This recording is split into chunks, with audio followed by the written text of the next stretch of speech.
Forever. Dog. Greetings, mortals. I am the Lord thy God, King of the universe, creator of space. We don't need the vocal effects. Can we lose that? But my actual voice is fine. Okay, great. Hello, I am the Lord thy God, King of the universe, creator of space and time, or as I prefer to be known these days, at the tweet of God. For over a decade, I've entertained my over 6.2 million followers with my wit, misanthropy, and oft-stated regret I created any and all of you. Well, now I'm taking my hilarious blend of contempt and disgust from the Twitterverse to the podcast verse with my new show, the predictably named Godcast, premiering Wednesday, January 27th on Forever Dog. On Godcast, I'll be opening up my infinite mind about everything from politics to the nature of reality to this week's point spreads to how much longer I'll save the Queen to that weird new growth on your neck. I'll answer prayers, take spiritual phone calls, surprise people with live eternal damnations, justify the platypus, and even explain the Bible, which is not at all easy to do. Plus, every episode, I'll be interviewing a guest, either alive, like Stephen Colbert, Zooey Deschanel, and Lin-Manuel Miranda, or dead, like Moses, Amelia Earhart, and Lizzie Borden. Joining me for it all will be my adorable sidekick, the 18 to 34 demo appealing Joan of Arc. Hi, God. Hi, Joan. You excited for the show? Sure am. Hey, could you put me out now? Not now, maybe soon. Sounds great. New episodes of Godcast will premiere every Wednesday, so be sure to subscribe on Apple Podcasts, Spotify, or wherever you listen to podcasts. Or you can, and will, go to hell.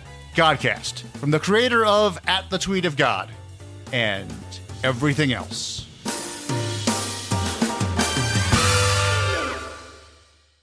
Hey, we haven't even pulled away from the drive-thru and you're already digging in the McDonald's bag. Aw, babe, just a few. All right, I guess I can't blame you. Pass me some, too. The smells too good to get it all the way home meal. There's a meal for every moment at McDonald's. And now your favorite spicy chicken McNuggets are back. Get a 6-piece spicier classic for just $2.50, only at McDonald's. Price and participation may vary. Cannot be combined with any other offer or combo meal. Forever. Dog. I really don't know what to talk about in this cold open other than like Netflix movie of the week. I don't know.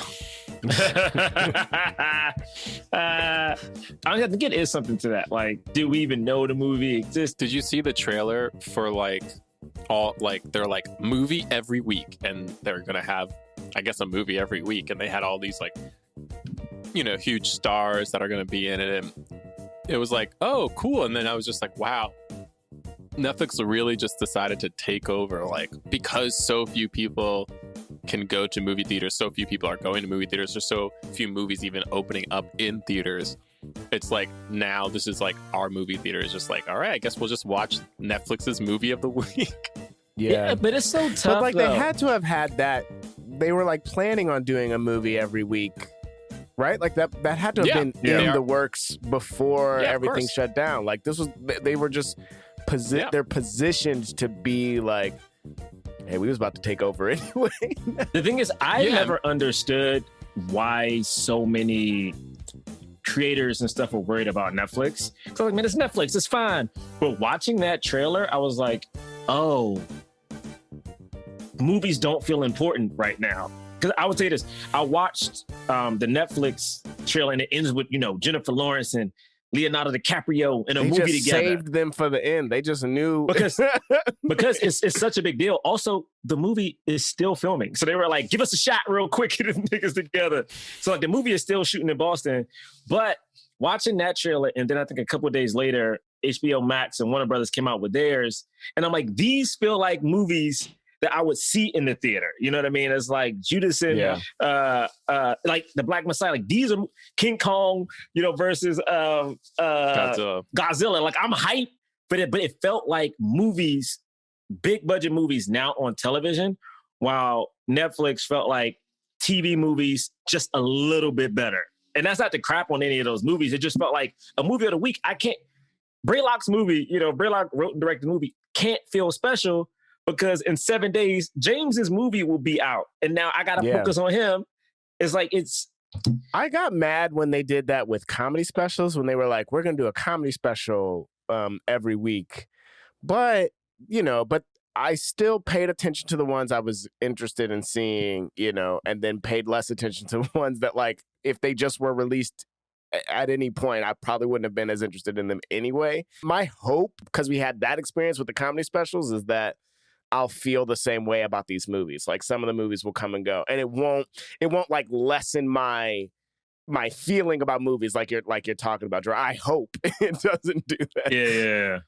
I think it will make people try to like up their home entertainment systems though, because like as much as I'm like excited to see Kong vs. Godzilla, I'm like, man, I need a better TV for this. Like, I need a better sound system. Like, it's not, you know what I mean? Like, it's just not going to be the same. Like, imagine you have to like watch it on your laptop. Like, I mean, I know people were doing that already, I guess, to some degree, but it's like, it's funny to now see movies that were made for the big screen experience, because that's where the trend movies were going in anyway. Like, the reality was like so few movies were being greenlit that were like small, and even like the indie budget movies like had to have an A-list celebrity in them to even like do anything, Yeah, it's just this weird thing where it's like, all right, I guess we're going to talk about this. But like now that they have movies coming out with bigger people in them, movies like the one we're going to review today, even though Anthony Mackie's still like kind of a big star, it still feels like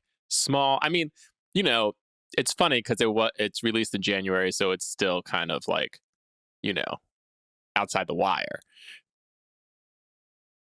What wire? What do you mean? What are you saying? Like, well, you know how it's like released in January, so what is it? What? Yes. So it's because you know how like big budget movies usually come out in the summer, but this one came out in January, which is a little bit outside the wire. The wire. I'm confused on what the wire. Yeah, like is. where is the wire? Like if we were looking at a year, I can explain what the wire. In the wire to the what? Yeah, so like this movie. Are you singing Kanye? Yeah, but this movie's outside the wire. Okay. All right, why don't we start the show? Jonathan Raylock, James III, Jerah Milligan. What more can I say? You know what it is. Black men can jump. In Hollywood. Black actors, man. Black actors. All right. Welcome to Black Men Can't Jump in Hollywood. Hollywood City. You have exactly 60 seconds to deal with it.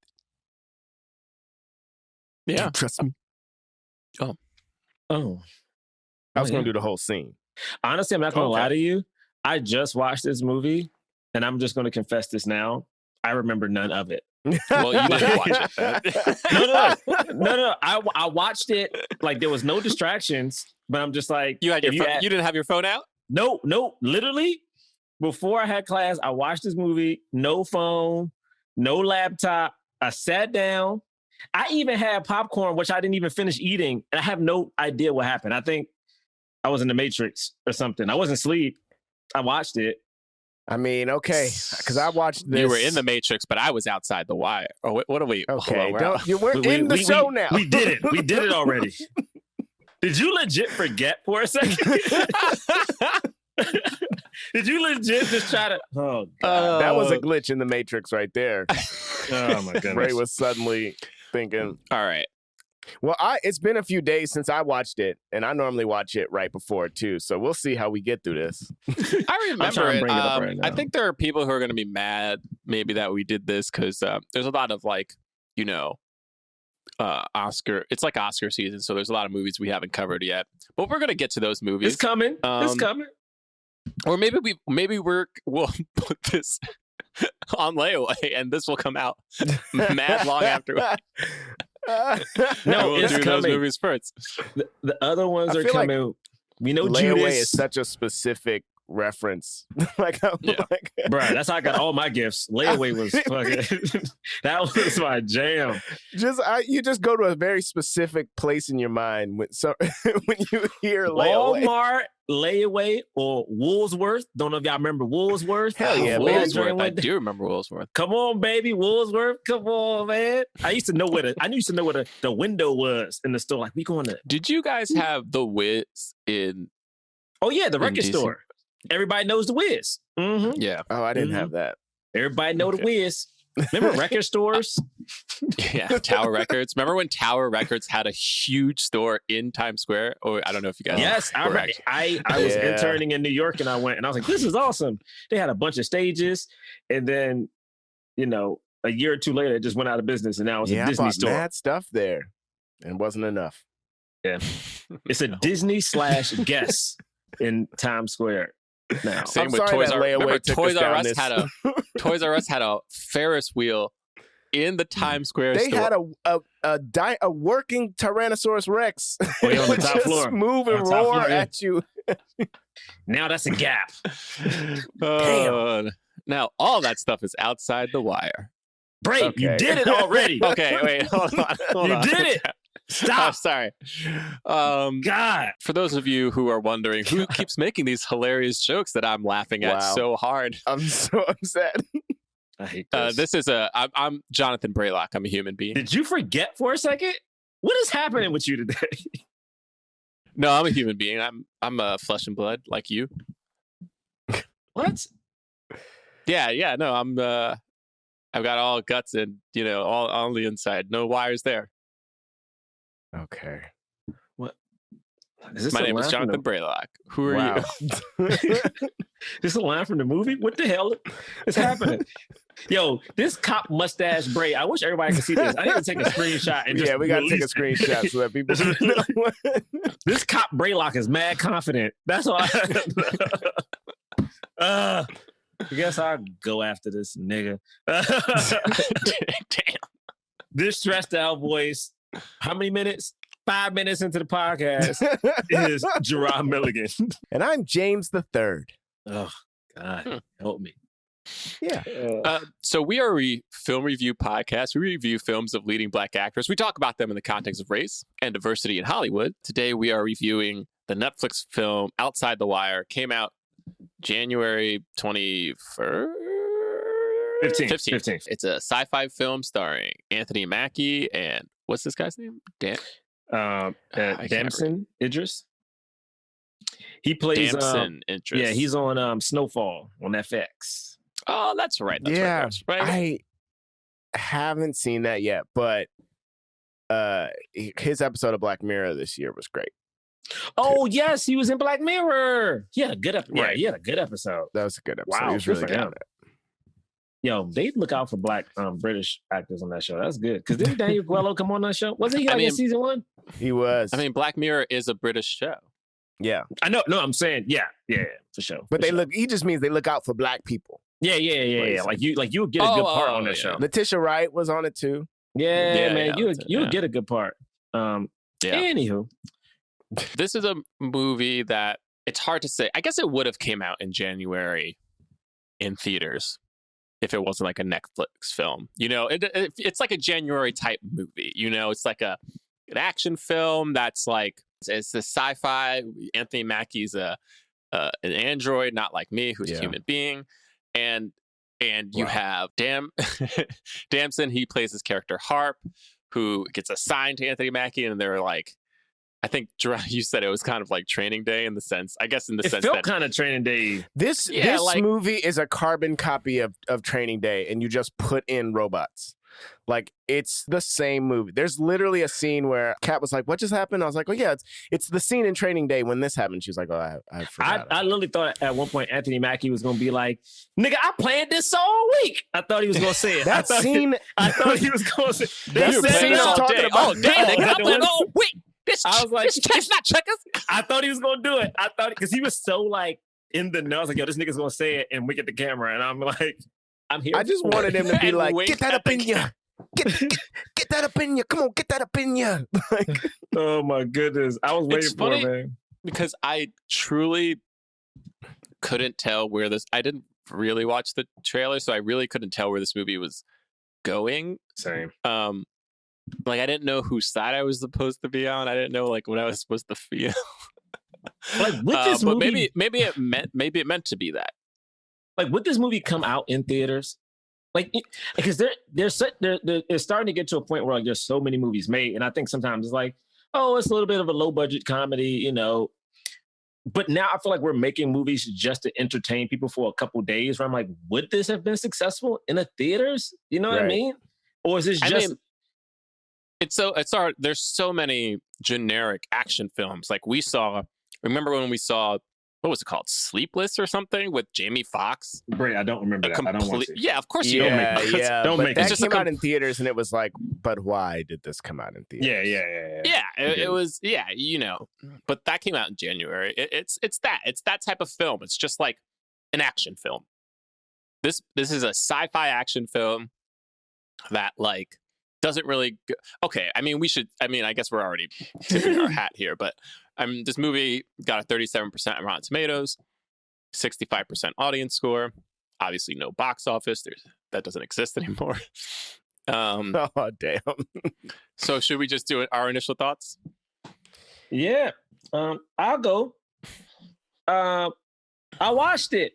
You know, that's not initial thought. That's just I spent 115 minutes. You know, it was 2 black leads, so I was cool with that. It was training day with robots. They rode in the car. The one leading he's an android. Oh yeah, sorry, you're right. The rookie was getting swindled the whole time. Like training day, he had to come back and literally at one point, just like in training day, when like Ethan Hawke realizes, you know, after Denzel was like, it's chess and ain't checkers, and like Denzel sets him up, so like the Mexican guys are about to kill him or whatever. At one point, what happens to like Idris is he's like, man, I'm doing this for you. The robot knocks him out, and I'm like, oh snap, the car's coming up. They're about to put a bag on his head, just like the scene in training day. And you know what happened? They put a bag on his head, just like the scene in training. I swear to you, it's the same script. Yo, it's literally the same script, but with robots. This specifically that sequence. Now you're making me want to see who actually wrote this. So this is one of those things where I feel like rarely there's a time where I watch a movie and I question the struggle of making it, and not in like, oh man, this person's really good, but like looking at the script, I was like, yo. Did someone just sit there and go, man, you know, Training Day was a dope-ass movie. You know what it's missing, though? A robot. Not even a bunch of robots. Like, they had the other robots. Not a single robot. Like, it's like, but like, I'm like, one android. You know what I'm saying? We need to put one android, but let's make them black. This is definitely a let's make them black movie for sure. Because he even has a line about, you know, why his face. First off, I was like, what type of dumb shit is this? This black buff ass robot talking about something his face is comforting and he's not scary. I'm like, nigga, you are black and you buff as shit. You scary as fuck to majority of the world, bruh. The fuck? And he had a like, get the fuck. This is in like some Eastern European country. That's why. Bray, where niggas safe? He said it's not safe. He didn't say where are we comfortable? He didn't say it's safe. He said neutral because that meant him being black meant they knew he wasn't fully on the side of Americans because he's black. Okay, you know Bray what? is overanalyzing this like that was the intent. I'm not. They literally said that. There were lines in the movie. I'm not overanalyzing. Yeah, but he didn't say. But here's the thing about this. I like that, Bray. Thank you, brother. I refuse to accept that was in the movie. I'm with it. I know it was in the movie, but he does not say because I'm black, they know I'm not on the side of Americans. We assume it because he's black. Bray is making that right. Bray He said he said that. He said neutral. He said because I'm black, that looks neutral. But that's what that means. What else does it mean? Mm-hmm. Yeah, it's got to be that because it ain't his skin color. Other than that, I'm like, this dude buff. If I saw, hear me out. Because he sticks out. That's the thing. He's not it's like he's not trying to pretend to be like them. You know, he can't. When you watch the military scenes and look at the soldiers, it's 2 niggas on screen the whole time. the leads. They ain't even a random dude who gets shot or get to shoot a robot. They ain't no henchman for the lady. It's just 2 black people in all of, where's this, Austria? Where they at? It was just like it's like a country like Ukraine or something. I think it was a made up country. Anyway, my initial thought is 2 black dudes got to be in a movie. No. Okay. All right, I'll go next because I enjoy this movie. I think it was like, for a kind of a generic action film, it had some interesting, ideas that it was talking about. Had some pretty decent acting, I thought. And I liked the action scenes. I thought the action scenes were like really good actually for this scale of movie. Like some of those war scenes were super intense. I don't know. I didn't care too much about the characters because I guess it was this tough. I don't know if we were supposed to like the lead who is Harp, because it does feel like everything that people were complaining about or like yelling at him for. I was kind of like, yeah, dude, what? Like, how are you just going to like decide who gets to live and die? Like, I get that fact that he felt like there was no other choice. But 1, like everyone else was saying, that's not his choice to make. And 2, it's like, he is just like sitting and watching computer screen. Like, so it was an interesting commentary on drone warfare. I think I forgot who I said this to, but this movie is tough because it's coming out at a time and it's talking about issues that aren't like up in our face right now. Most of us aren't thinking about war. A lot of us are certainly not thinking about drones, even though there are parts of, the world that they are thinking about drones and it's a huge problem. But we're really not thinking about that. We're definitely not thinking about like AI taking over like warfare, which is a real thing and a real concern. But it's like there's like 5 other concerns that feel more pressing right now. and so this movie just feels like ill-timed. But I thought that, what it was kind of dealing with was interesting.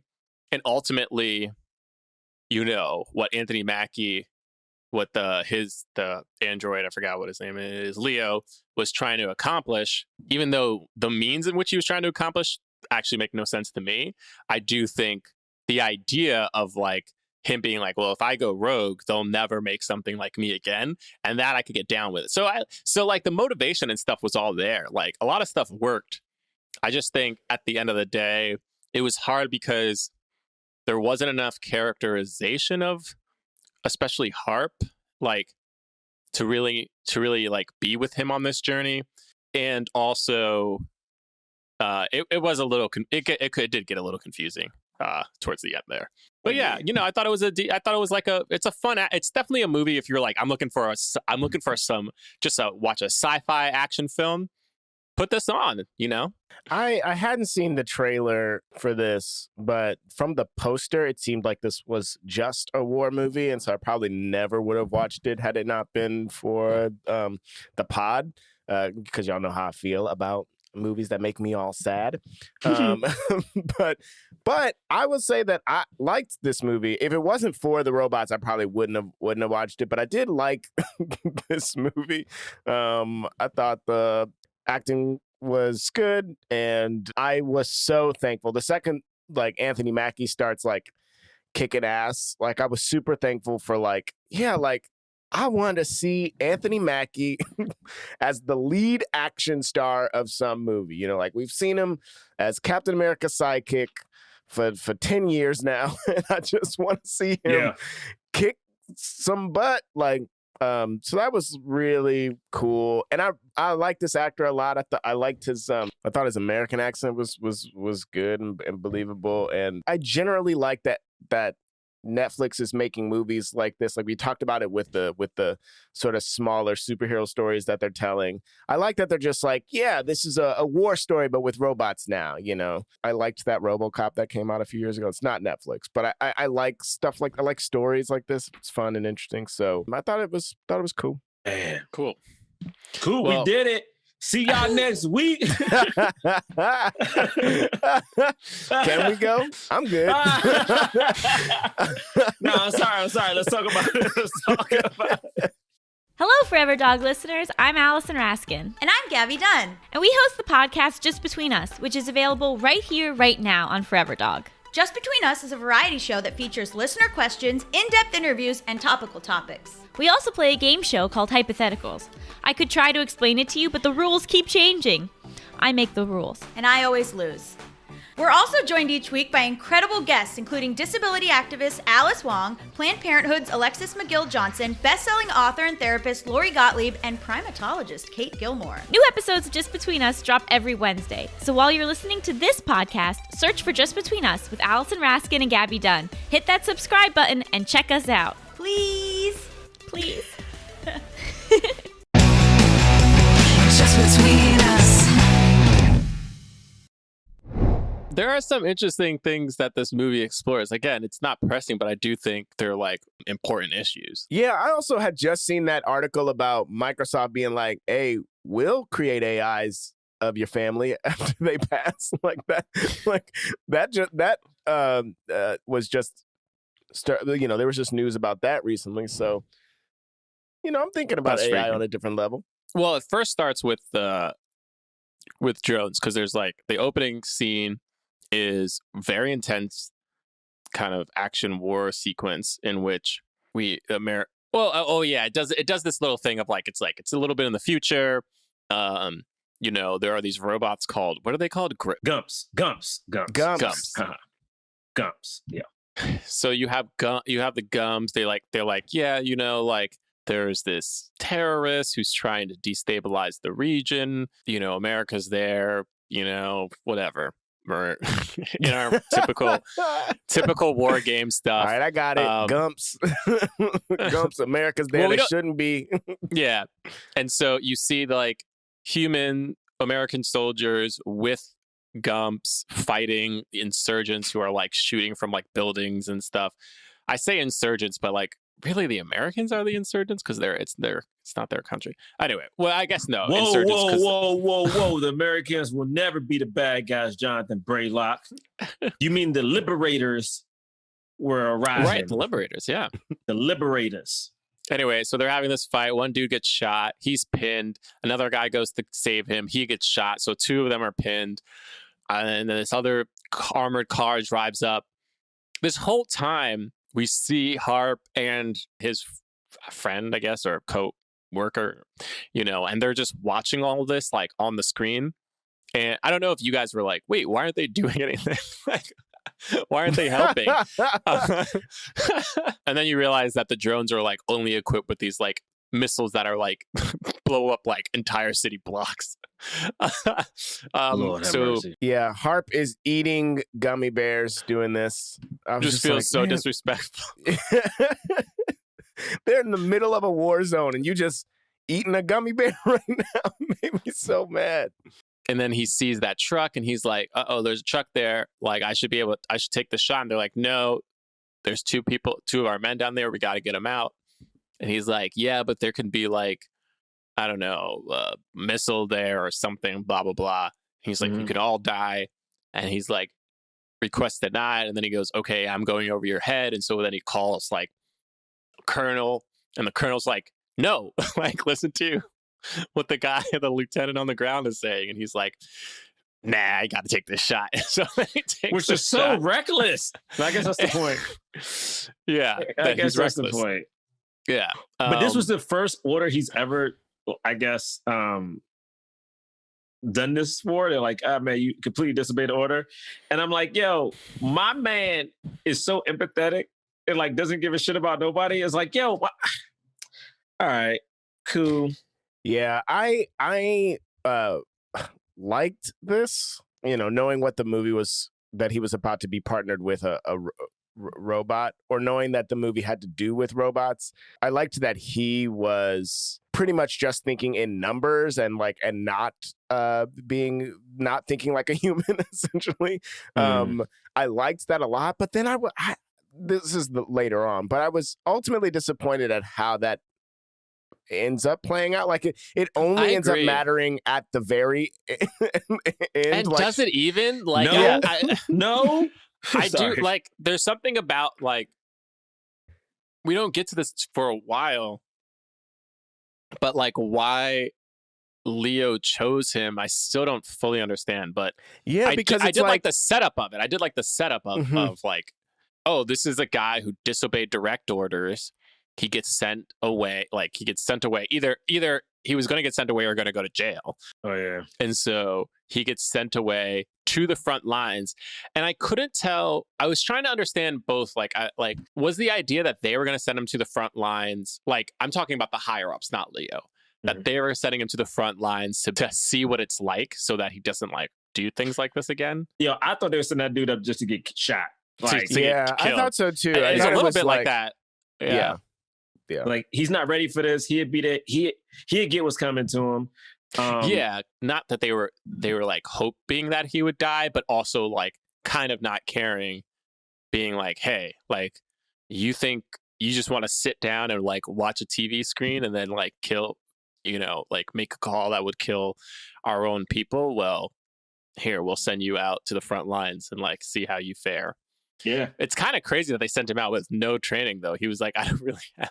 That's so right. It feels like it's like for them to send him there, even if that's the way that everyone is disciplined, for him to get the specific task that he got, it's like it feels like they're throwing him to the wolves. He will die. Hopefully he'll die, and then they don't have to worry about the punishment. And it seems like because he's doing drones, he was in the Air Force and not the Army or the Marines, if I'm not mistaken. Let me see. I didn't tell what part. He just felt if like the future just was saying, hey, the countries all have just soldiers. It's all one department now. Like, yeah, I was like, is he part of the Air Force? How does this work? But I don't know. I did think it was kind of crazy when he gets down there. Everyone knows what he did. And even before he gets sent to Anthony Mackie, it's kind of crazy because it sounds like the guy wanted to either literally get this dude jumped, get him shot on the front line, but basically it felt like this dude was never making it home. Like, just period. Like, no matter what was going down, he was not about to make it home. If the Army or Navy or whatever department he was with had their say about it. Also, this nigga Anthony Mackie just in the back listening to music. Well, okay. So this is the thing that I didn't understand. Like immediately, like he gets there, and then he's looking for one person, not Leo. He's Eckhart. He's looking for. Sorry, he is looking for Leo, but he's looking for Leo. They tell him to go to Eckhart. Who's played by Michael Kelly, who's in House of Cards, and he's like, "Oh wow, you must have really messed up if they're sending you to Leo," which, in my mind, I still don't even get. Like, having seen this entire movie, having seen this whole movie, I don't know what that means. Like, have other people been sent to Leo? Like, what? Why is it unless it just means that, again, like what Jerah saying, is that if he goes with Leo, he's gonna die? Like, is that what it? There was some line that was like, people were with Leo but didn't make it.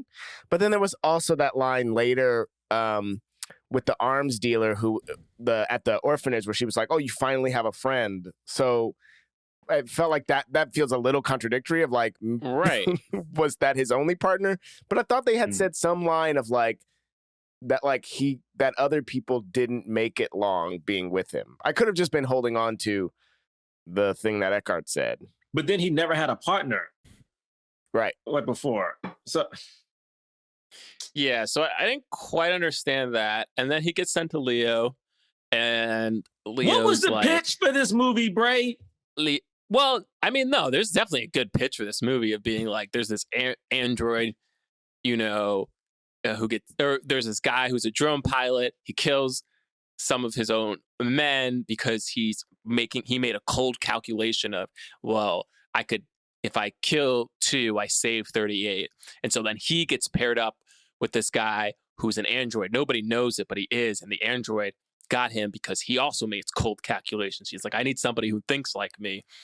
And then they go to do this, but then we realize that the android actually, wants to. Are you really making him pitch this movie we've seen already? We've already honestly seen this movie. It was a pretty good pitch. No, he just said the shit that you saw. But the thing, okay. So here's the thing. Here's the thing that I didn't get was that when immediately Leo shows him who he is, right? Which is kind of weird, but it's like, okay, so he's an android, you know, because Michael Kelly's like, hey, just so you know, he's not like us, which was like, you know, I don't know why he didn't just tell him. And then Leo was like, only people who know are like that Eckhart, and that's it. Yeah. You know? It was like, you and Eckhart. And you. And you're like, oh, okay. So then I'm like, if that's the case, it feels weird that the military sent him to this guy who's an AI, didn't tell him that. I don't know if they assumed that Leo was going to tell him or not, but like, how could they not explain, like, I don't know, who was keeping tabs on Leo? No idea. But only because they don't go into it in the movie at all. Like when we find out later that the captain whose unit he's dropped the drone on, like, also knows about it. It's just like a throwaway line. He's like, I told him. He knows. Yeah. And then you're just like, what? He knows. You know, and when Eckhart launches the drone strike that he thinks is taking out Leo, because I guess for some reason he's always wanted Leo gone or whatever. Well, he just said it's collateral, but like there was no confirmation. Oh, right. The thing that I don't. Never mind. No, go ahead. Well, I was just realized we're just skipping so far ahead, but like, yeah, I'm sorry. Okay, it's just like, so many things happening now, like directly connect to a thing that I hate later. Yeah, because at first it's just like, okay, like, so Leo tells him who he is. He does that line. You have 60 seconds to get over it.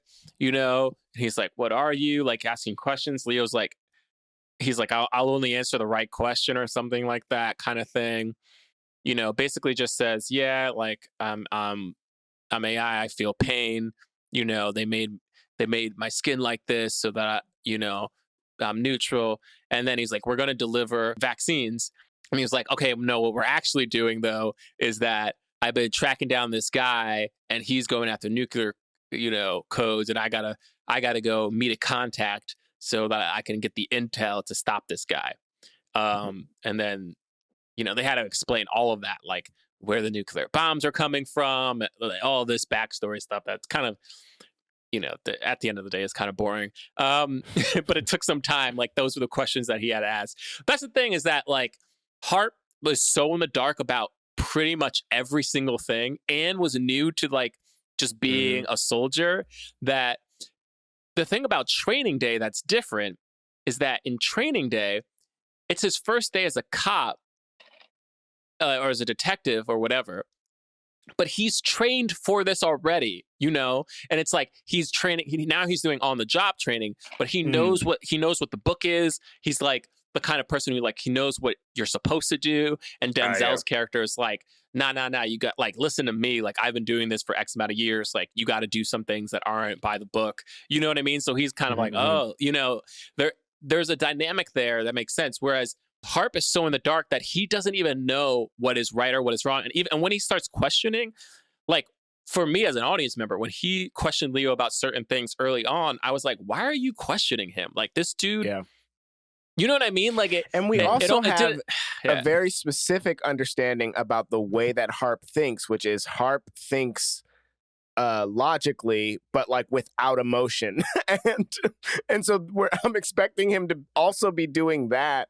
But because he is full on fish out of water in combat situations, it's like it doesn't matter that he thinks he's logically, emotional because he's like, I just want to live. Like, that's all he can think. But he's freezing up. He's like, he's angry. He's confused. He's scared. Like, well, also this robot at one point, my man, first off, gets jumped. All right, like, he gets jumped by other Marines or whoever. Then he gets in the car with this dude. They go to the war zone. There's like a standoff. The robot gets out. And this part I do not understand. The robot gets out. Oh, maybe not now. Walks up to like one of the rebel people and just talks to him. And like, we don't know what he says. I'm assuming he says like, yo, I'm down with the rebellion or something like that. Yeah, yeah, yeah. You know what I'm saying? Just play cool. Then there's an opposing army that just starts shooting at people? Yes, there's so many different... There are resistant fighters, but then there's also the guy who is the terrorist men. And so those are considered different people. Gotcha. The resistant fighters are like more like the civilians. And then there's the terrorists or who are considered insurgents. And then we don't really see what the actual official army of whatever this country is, because like America's like is the acting army for them. So then those people, so the insurgents are the ones who start shooting. And then we see Anthony Mackie in action. He's like incredible. He's like jumping through cars, like torpedoing his body through them. You know, he's killing people left and right. But he also feels vulnerable. Like it feels like he's not. He still can get shot, right? Like he still can get shot. And we see other robots that are bigger than him and also full of metal. We see them get blown up. So we know he can too. He's Captain America. He is. He has superpower, super strength, but like still can get shot if he takes like maybe heals a little bit better. Oh wow, look at this. So basically what this movie is saying is if Captain America was black, he would try to blow up the world. Is that what this movie's saying? Is that he might have an issue with this is actually the plot of Winter Soldier. He might have an issue with the army using artificial intelligence in warfare. Like that's why there's a problem in Winter Soldier. They're like, don't use artificial intelligence to just. This is something that came up in this scene that I thought was going to come back too, was the enemy fighters had magnetic bombs. And Anthony Mackie is an android. Like they had magnetic bombs that would like attach to the other Gumps, and it was like I wanted that to come up and like be some kind of issue for Anthony Mackie. That was cool to see. Yeah. And then you're right; it never came up again. I'm trying to remember. There's something else. I remember there was another movie like that where it was like a cool thing, but then we never saw it again. I was like, wait, where'd that thing go? I mean. Well, this is where it starts to get, because then they have this whole fight, and Hart freezes up, which I get because it's like, you know, and then Anthony Mackie's like, kind of like, yeah, it's a little different than staring at a computer screen, kind of digging at him in that sense. Okay, we get that. And then he goes to this orphanage, and that's where his oh wait. Before the orphanage is is it like the hospital place where the guy tries to kill him? Yes. Yeah. Yes. So it's like, wait, is it? Yeah. It's before the orphanage. Yeah. Mm-hmm. So they go there to drop off the vaccines or drop off one of them. Guy tries to kill him. There's another kind of fight sequence. Oh, this was great because there's a point where when the sniper is there and shooting, I don't know if y'all peeped this, but Leo calls Harp's name just so that Harp would be visible for a second, so that he could see where the shooter was shooting from. No, I didn't. Wow. He goes, Harp stands up, and then in that moment is when he gets the shot in on the sniper. And it was such a small thing, but it was like he just put Harp's life in danger. Wow, I didn't catch that. And did Harp catch it? No, it never comes. Like Harp doesn't go, did you just? Yeah. And then like he tortures that guy. He tortures that guy to get information. The guy doesn't give it up. But then it didn't matter, which again, then he lets the people there just beat him to death. Then he lets the people beat him to death, and Harp's like, "You can't do that. Like, have you lost all your programming? Like, are you even following orders?" And when he was saying that, I was like, "What are you talking about?" Like, I didn't understand why Harp was so. Like, I knew that was intense. Like, it was an intense moment, but why did he? What was the protocol that he wasn't following? And how does Harp even know what the protocol is? Yeah, right. I imagine it was just that, like, it's like, you aren't just going to kill this dude in cold blood. He's still alive. And so if he's still alive, if the shot that you got off did not kill him, then shouldn't you, call... Kill him? No, not kill him. Shouldn't you, like, get officials to make this guy's now a prisoner of war or something? Like whatever it is, interrogate him or whatever it is. It's one of those things where I was like, this dude, like, what? At this point, I was like, what are the rules to the robot? Like, is the robot completely sentient? Well, we never know. Right. What the thing is, I think the movie hinges on what the rules are. They try to explain them. Yeah. At one point, it's like, all right, he has to follow rules, right? But the reason he picked Harp is because Harp will let him do certain things, which like lets the rules bend a little bit. But then once Harp does things that aren't, well thought out. It's like, oh, now I don't have to listen to you because the rules tell me that once you become blah, blah, blah, I ain't, like, what the hell is happening? Okay, yeah, I'm trying to, man, this was definitely not like iRobot, where iRobot's like, you got to follow the 3 laws of robot. It wasn't. And this one guy doesn't do that. You're like, all right, okay, cool. And like, these are the 3 laws. A robot must help humans in danger. A robot can't harm humans, anyway.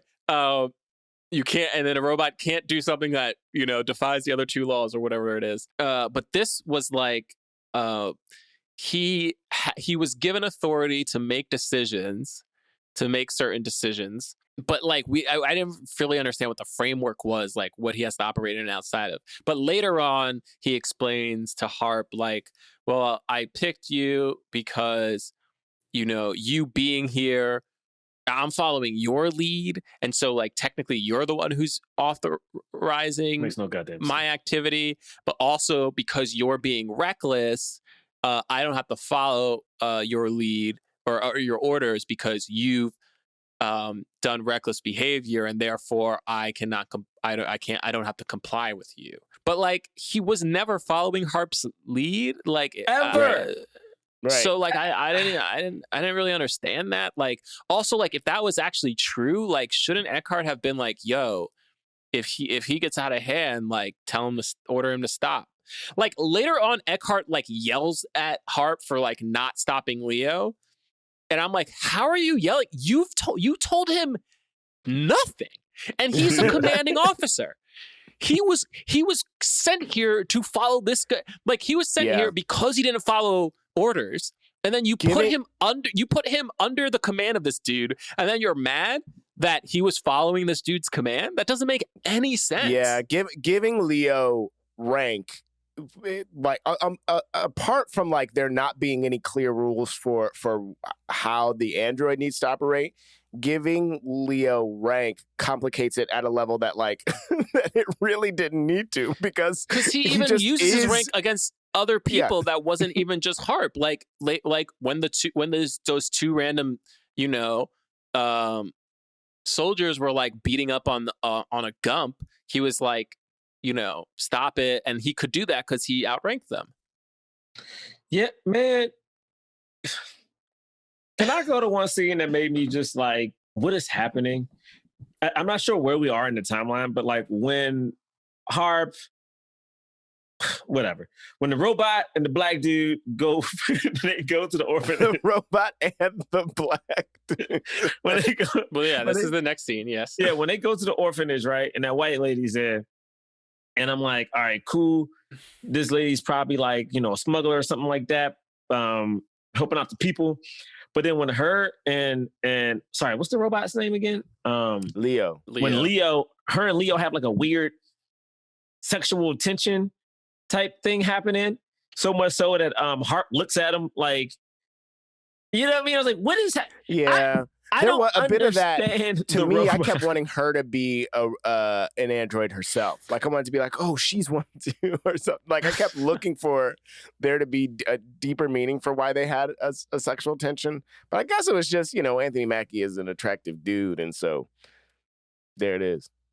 Yeah, it's true. I guess there's I will say this for all of our kind of Arab listeners. it's pretty offensive that they decided to make a whole movie about drone strikes, but then make it like some imaginary war happening in Eastern Europe when like drones are literally bombing people every day in the Middle East. Like, it's kind of insane that they did that.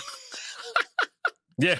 Like, just so they can have a bunch of white people in this movie. Like how are you going to make a movie that's commenting on drones, but then have it be like a place where there are no drone strikes really happening?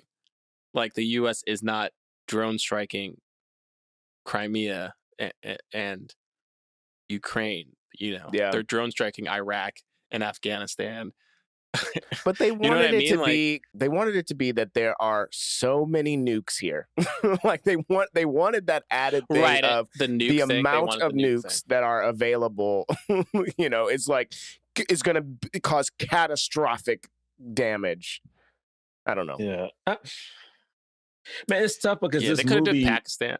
Yeah, they could have. But I think in that, though, I think making it more realistic, I think it would make the Americans the bad guys. You know what I'm saying? Like, you know, I don't know. Right, because you're right. At the end of the day, like, the Americans aren't really the bad guys. Like, it's like, yeah, we're messed up, but like what you're doing is even more messed up. Exactly. Like, and it doesn't make any sense. Like, it doesn't make any sense that this woman, because like at the end where he's like, you can't do this, not right, and she's like, yeah, like neither are the drone strikes. You know, it's just collateral. You know, and I'm like, okay, like, so someone who doesn't believe, someone who has an orphanage and has seen all the damage that just drone strikes have done is okay with like nuclear bombs going off all over America, like just because it's America? Like, I don't know.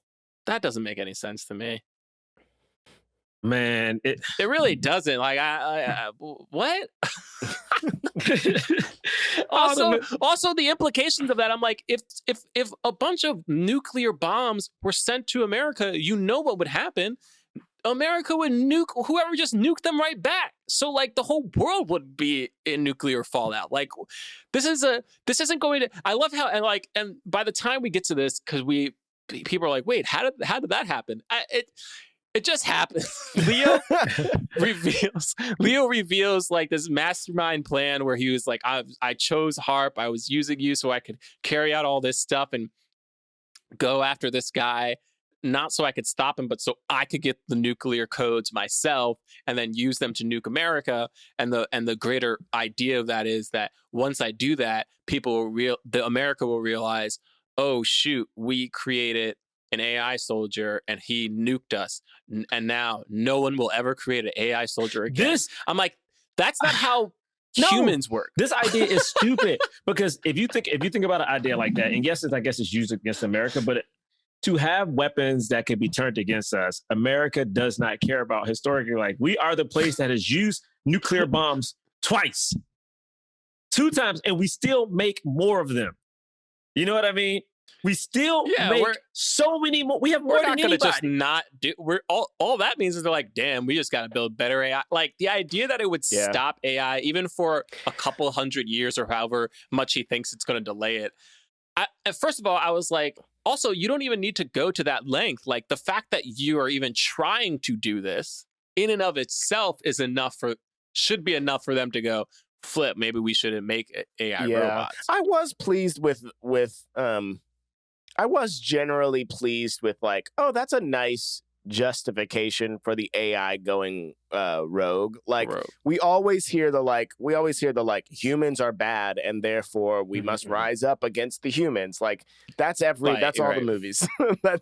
that's all the movies with AI and with robots. And so it was nice that he was like, I am turning it against humans, but only so that they know that that doing this is wrong. Like, I thought that I liked that. I didn't think it made sense, but I liked that was the justification. I agree. I liked the motivation behind him going rogue.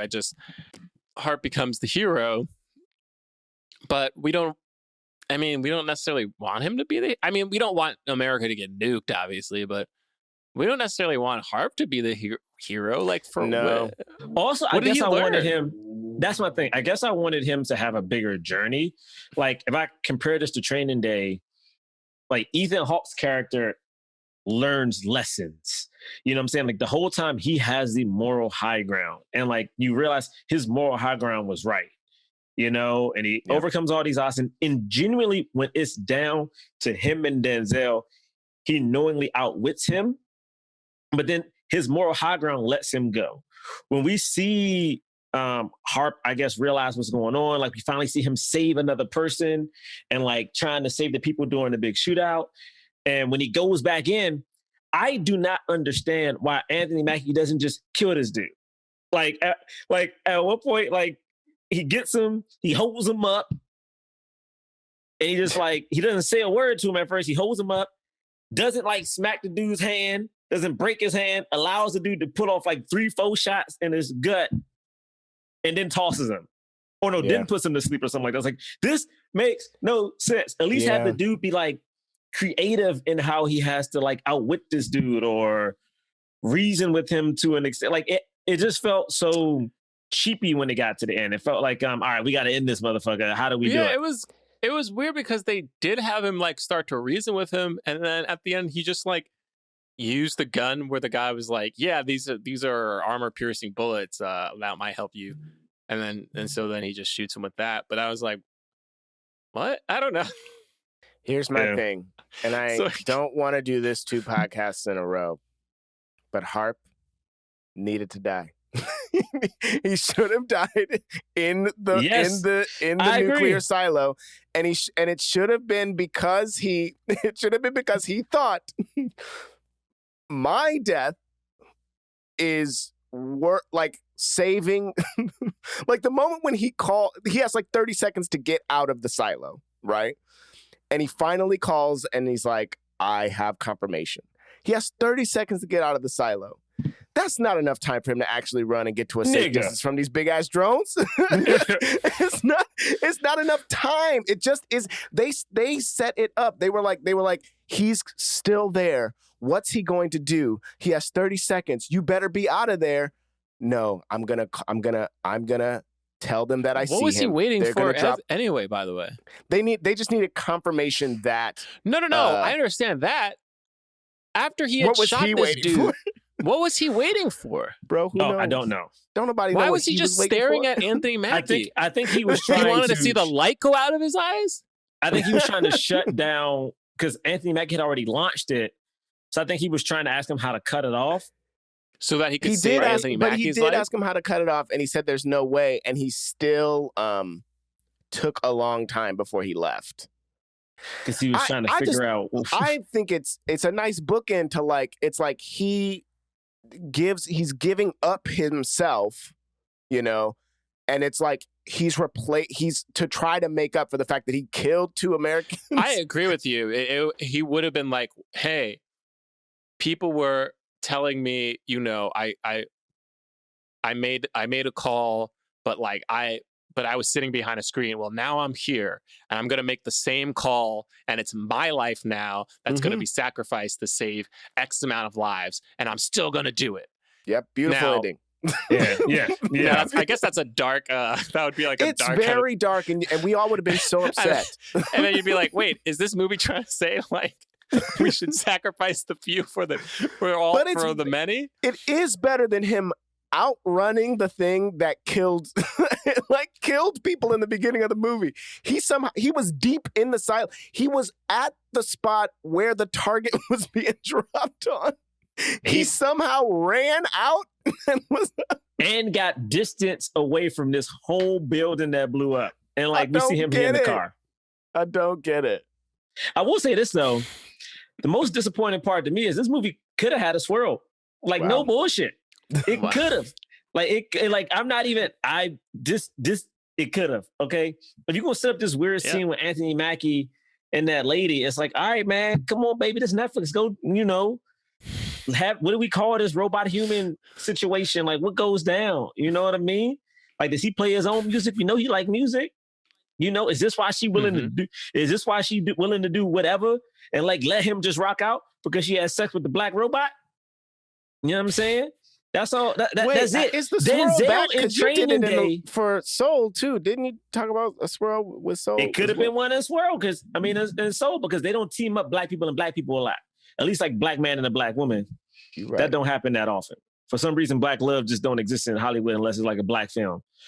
I don't know. Unless the movie's about black love or something, but that shit just ain't normal.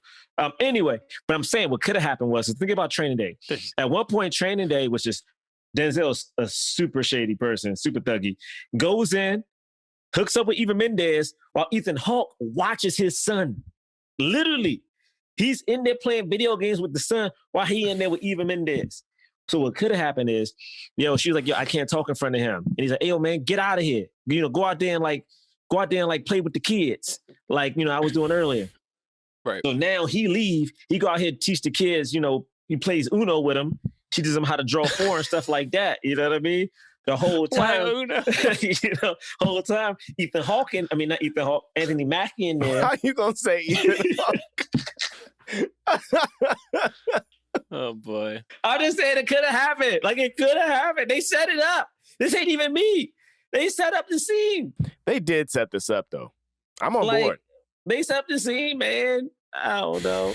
Especially when they had her like murder that dude in cold blood and she was like, he's a traitor. It was like, they think the same. Exactly. They're the same person. Might as well get down. Man, but anyway, that's all I'm thinking. This movie had a bunch of missed opportunities. The one other thing that I have to say is they've set up this bad guy so much, and then the scene, he's acting all tough, and he's just like, don't make me break this piece of machinery. And I was like, man, what does this dude have up his sleeve that he's talking to an android face to face like he's not about to die? I'm so excited to see. Oh, nothing? Oh, absolutely zero up his sleeve, and he's just going to immediately get his arm broken, have all of his men killed, and then he gets impaled by a flag. That was dope. I thought, he literally had zero. He had zero plan. He knew he was an android, and there was nothing. Like, what? He didn't have an EMP. He ain't got one of those magnetic bombs. Like, the magnetic bomb could have come back. I thought he had like a robot arm. Absolutely, I know. Like, he don't have a robot arm. He don't have his own gums. We saw the opposing gums before. He had none of that.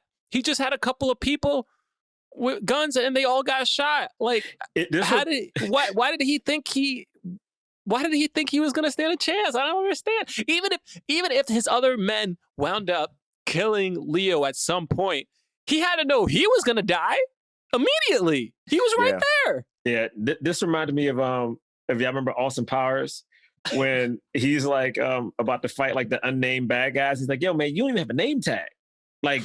You're not going. You have no chance.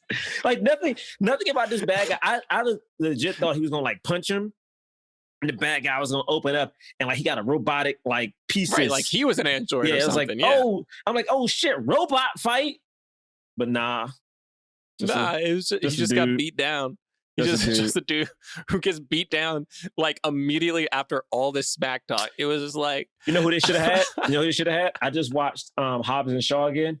Idris Elba should have been in here as a little half robot dude, and they could have had a half robot man fight and see who won. That should have been the bad guy. Black Superman could have shown up. That would have been Superman, dope. baby. Mm-hmm. A Black Superman. That would have been so dope. just pan over and it just is there for no reason at all. Or if he had a big goon for him to fight or something. Man, that was disappointing. You're right. It just sort of feels like at that point, Hancock could have flown in and been like, I'm working with Koval. And you would have been like, wait, what? He working with Koval? I didn't even know Hancock was in this movie. And then he stands there and then it's like a robot versus Hancock. Hancock is just in there, bop, bop, bop, bop, bop. Why? Getting the hits. I thought you don't do bits. Huh? I thought you stopped doing bits. I don't do bits anymore. But then I thought that I had. It's like, oh, Koval, nothing was going on with Koval. Hancock could have flown in, Why would Hancock be in this movie? Because think about it, because Koval was like the big bad. But this is the bit. and maybe he had relations, like a connection, not like relations, but like he had a connection James, with. Hey James, don't you know how? You remember how we felt when Braylock did that outside the wire a couple of times? Remember that feeling? Trying to think about it. Yep. No, I remember. I was there. Yep. That's how I'm feeling right now. Oh, as come you do on, this. man! Hancock, what the? It's fine. You're We ain't feeling gotta do good? this. Oh, okay. It's time for the cause. We rate and review. Oh my goodness, I can't speak. We rate and review films not based on how much we like them, but whether or not they help the cause of more leading Black actors in Hollywood. If we think it fully helped the cause, we give it a black fist. Think it somewhat helped the cause, we give it a white palm. We think, I don't think this movie helped the cause at all. We don't give it anything. All right, on the count of three, we'll just raise up our ratings for this film, Outside the Wire. Oof, man. Wait. What do you mean? What 2. are you saying? Wait, what's happening? 3.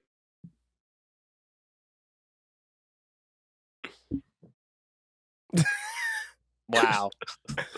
Jerah was thinking about putting up a palm and then morphed into a fist.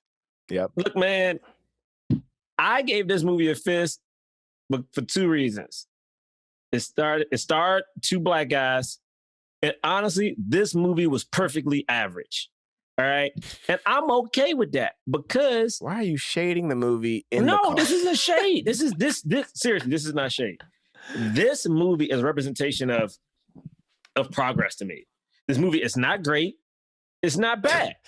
No one's going to talk about it in a week, but it's okay because they got to make People are already not talking about it, and they're like, why did they do an episode? Exactly. But the thing is like, this shows that like Black people can just get in a movie and it not have to like be the best thing in the world or the worst thing in the world. Like, of course I want everything to be great, but it's like, nah, man, some things are just fine.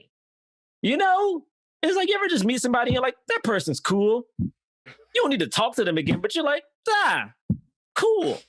You know, that's what this movie felt like. It felt like you went to a restaurant. I feel like I always do food analogies. I feel like you went to a restaurant because it was close. It's probably late at night. You don't have a lot of money, but it's like, hey, let me get these tacos. You know what I mean? You got hot sauce. It's not the hottest sauce, but it's fine sauce. You know? Maybe you get like a cinnamon empanada, the apple cinnamon empanada, and it's like, hey man, I just want a little bit of sweets. The more specific Jerah gets, the more he's talking about a very specific I didn't say a place at all. I'm just saying you can go to a place and be like, yo man, I don't know if this meat came in a bag or if this is like really ground beef, but you know what? I don't care today because it's Friday and I'm chilling. Fair. You know, I just feel like Hancock could have flown in behind Koval, and then, because he's immune to a nuclear bomb, probably. Because there's thought about that. This is your review. This is your fist. This is your fist explanation. All right. Yeah, and I gave it a fist because it stars 2 Black guys. Come on. Nothing else to it, really. All right, guys. Thanks for listening. You can rate and review us on iTunes. Leave us 5 stars. We'll read your review on the air. This is a really nice review by Kara PG. A saving grace. This podcast has helped me through some very hard times, especially in 2020, which was an agonizing year globally and for me personally. They say laughter is the best medicine, and this show never fails to make me laugh. I often save the new episodes for when I'm done, or for when I'm doing something hard or boring, as a treat to help me get through it. Before COVID, I would listen on my headphones at the gym, and people would look strangely at me because I'd be laughing on the treadmill or while lifting weights. I think my favorite episode is Boo! A Medea Halloween. Jerah's delivery of "Tyga's in this movie" kills, and the conversation around the movie is hilarious. But I'm not about to see the movie again. The chemistry among the hosts is great, and the commentary is always insightful, smart, and funny at the same time. Thank you so much for the work you put into this show. Oh, that's nice. That's very kind. Thank you. Thank you very much. Oh, why did it come out like that? I did not mean for that. It was like almost an Elvis. I really didn't. I was like, you could follow us at Black Men Podcast on Twitter and Instagram. BlackmanPodcast.com is our website. You can find links to our merch. We got t-shirts and pillows and phone cases. We also have a defunct Patreon that you could check out. You can pay $5 and see the episodes that are on there that, you know, when you're done, you can get off of it. That's cool too. What else? Oh, you can follow me at John Braylock. You can follow me at James Third Comedy. Third is 3RD. You can follow me at Jerah Milligan on Twitter and Instagram. That's all. We'll see you next week. Peace. Peace. Forever Dog. This has been a Forever Dog production, produced by Melisa D. Monts, executive produced by Brett Boham, Joe Cilio, and Alex Ramsey. To listen to this podcast ad-free, sign up for Forever Dog Plus at foreverdogpodcast.com/plus. Check out video clips of our podcast on YouTube at youtube.com/foreverdogteam. And make sure to follow us on Twitter, Instagram, and Facebook at Forever Dog Team to keep up with all the latest Forever Dog news.